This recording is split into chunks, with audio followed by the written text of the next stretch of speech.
Praise the Lord. Shepherds ഹാർപ്പിൻ്റെ പുതിയ എപ്പിസോഡിലേക്ക് ഏവർക്കും സ്വാഗതം. ഇന്ന് പ്രഭാതത്തിലെ വചനചിന്തയ്ക്കായി വിശുദ്ധ തിരുവെഴുത്തിൽ നിന്നും ജെറമ്യാ പ്രവചനം 29:11 വായിക്കുന്നു.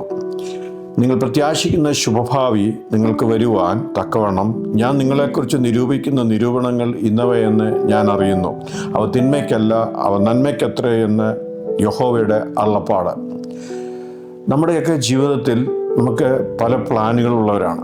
ചെറുപ്പം മുതലേ നമ്മുടെ ആ പ്ലാൻ അനുസരിച്ചാണ് നാം പഠിക്കുകയും ജീവിതങ്ങളെ ക്രമീകരിക്കുകയും ചെയ്യുന്നത്. എന്നാൽ പലപ്പോഴും നമ്മുടെ പ്ലാൻ അനുസരിച്ച് തന്നെ നമ്മുടെ കാര്യങ്ങൾ നടക്കണമെന്നില്ല. ചിലപ്പോൾ നാം ഉദ്ദേശിച്ചതിലും നമ്മുടെ പ്ലാനിലും അതീതമായി ദൈവം നമ്മെ നടത്തിയെന്ന് വരും. അത് ദൈവത്തിൻ്റെ കൃപ. അതിനായി നമുക്ക് ദൈവത്തെ സ്തുതിക്കാം. എന്നാൽ നാം വിചാരിച്ചതുപോലെയുള്ള സാഹചര്യങ്ങൾ ഒരുക്കപ്പെട്ടില്ലെങ്കിൽ നാം നിരാശരാകേണ്ട ആവശ്യമില്ല.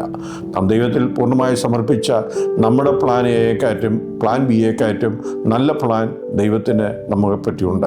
നാം ഒരു ദൈവത്തിലാണെങ്കിൽ, ദൈവത്തിനായി സമർപ്പിക്കപ്പെട്ടവരാണെങ്കിൽ, ദൈവവചനം അനുസരിച്ച് ജീവിക്കുന്നവരാണെങ്കിൽ തീർച്ചയായിട്ടും ദൈവത്തിന് നമ്മളെപ്പറ്റി ഒരു പ്ലാനുണ്ട്. ഈ വചനത്തിൽ അതാണ് വായിക്കുന്നത്. നിങ്ങൾ പ്രത്യാശിക്കുന്ന ശുഭഭാവി നിങ്ങൾക്ക് വരുവാൻ. ഒരുപക്ഷെ നിങ്ങളുടെ പ്രയത്നം കൊണ്ടോ നിങ്ങളുടെ കഴിവ് കൊണ്ടോ അത് സാധിക്കുകയില്ലെങ്കിലും നിങ്ങൾ അധൈര്യപ്പെടേണ്ട. ദൈവത്തിൽ വിശ്വസിച്ചാൽ മതി. ദൈവത്തിൻ്റെ നിരൂപണങ്ങൾ ഇന്നവ എന്ന് ദൈവത്തിനറിയാം. നമ്മെ പറ്റിയുള്ള നിരൂപണങ്ങൾ മറ്റൊരു വ്യക്തിക്കും അറിയത്തില്ല, ദൈവത്തിന് മാത്രമേ അറിയത്തുള്ളൂ. ആ ദൈവിക പന്താവിൽ കൂടെ നാം സഞ്ചരിക്കുമ്പോൾ ആ ദൈവത്തിൻ്റെ നിരൂപണങ്ങൾ, ദൈവത്തിൻ്റെ ഹിതം നമ്മൾ നിറവേറുവാനും അത് ദൈവനാം മഹത്വത്തിന് കാരണമായി തീരുവാനും നമുക്ക് സന്തോഷമായി തീരുവാനും ഇടയായിത്തീരും. അല്ലാതെ നാം നമ്മുടെ ബുദ്ധിയിലും കഴിവിലും ആശ്രയിച്ച് നാം സ്വയത്തിൽ മുന്നേറിയാൽ പലപ്പോഴും നമ്മുടെ അനുഭവങ്ങൾ തിക്തമായിരിക്കും. അത് നന്മയ്ക്കായി തീരണം എന്നില്ല. എന്നാൽ ദൈവത്തിൽ പൂർണ്ണമായി വിശ്വസിക്കുകയും ആശ്രയിക്കുകയും ചെയ്തൊരു ദൈവത്തിനെ കൈവിടാത്ത ഒരു ദൈവം ജീവിക്കുന്നുണ്ട്. അബ്രഹാമിനെ ദൈവം വിളിച്ചു. ദൈവം കാണിച്ച വഴിയിൽ കൂടെ താൻ സഞ്ചരിച്ചു. എന്നാൽ തൻ്റെ കൂടെ തൻ്റെ സഹോദരപുത്രനായ ലോത്തും യാത്ര തിരിച്ചു. എന്നൊരു പ്രത്യേക സ്ഥലത്ത് ചെന്നപ്പോൾ അവർ രണ്ടായി പിരിയുവാൻ തീരുമാനിച്ചു. ലോത്ത് യോർദാനരികെ നീരോട്ടമുള്ള ദേശമൊക്കെയും തിരഞ്ഞെടുത്തു. അബ്രഹാമിനെ സംബന്ധിച്ച് ബാക്കിയുള്ള സ്ഥലങ്ങളാണ് ലഭിച്ചത്. അപ്പോൾ അബ്രഹാമിനൊന്ന് ചിന്തിക്കാം, ദൈവമാണല്ലോ എന്നെ വിളിച്ചത്, എന്നിട്ട് എനിക്കിപ്പോൾ മൊട്ട മരുഭൂമി ലഭിക്കുന്നു. എൻ്റെ കൂടെ ഇറങ്ങിത്തിരിച്ച ലോത്ത് നല്ല പ്രദേശങ്ങളൊക്കെ തിരഞ്ഞെടുത്തു. എന്നാൽ അബ്രഹാമിനോട് ദൈവത്തിന് പറയാനുള്ളത്, നിന്നെ ഞാനാണ് വിളിച്ചതെങ്കിൽ, എൻ്റെ വിളി കേട്ടാണ് നീ വന്നെങ്കിൽ, ലോകത്ത് ഏത് പ്രദേശം തിരഞ്ഞെടുത്താലും നിനക്കത് പ്രയാസം ഉണ്ടാകേണ്ട കാര്യമില്ല. നിന്നെ നടത്തുവാൻ ശക്തൻ ഞാനാണ്. അതുകൊണ്ട് അബ്രഹാം പൂർണ്ണമായി ദൈവത്തിൽ വിശ്വസിച്ചു. നാം വായിക്കുന്നല്ലോ, അബ്രഹാം ദൈവത്തിൽ വിശ്വസിച്ചുകൊണ്ട് ദൈവം അത് നീതിയായി കണക്കിട്ട് തന്നെ അനുഗ്രഹിച്ചു എന്ന് നാം വായിക്കുന്നു.